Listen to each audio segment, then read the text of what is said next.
ಯಾಕಮ್ಮ ದಿನ ಈ ಶ್ಲೋಕ ಹೇಳ್ತೀಯಾ? ಈ ಶ್ಲೋಕ ಹೇಳಿದ್ರೆ ನೀನ್ ಯಾವುದೇ ಕಷ್ಟದಲ್ಲಿದ್ರು ದೇವ್ರು ಯಾವುದೋ ಒಂದು ರೂಪದಲ್ಲಿ ಬಂದು ನಿನ್ನನ್ನ ಕಾಪಾಡ್ತಾನೆ.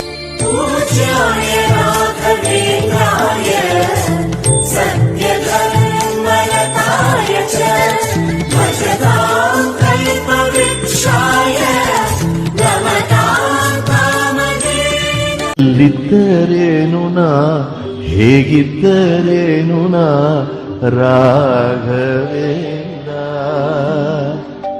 ನಿನ್ನಲ್ಲಿ ಶರಣಾಗಿ ನೀ ನನ್ನ ಉಸಿರಾಗಿ ಬಾಳಿದರೆ ಸಾಕು ರಾಘವೇಂದ್ರ.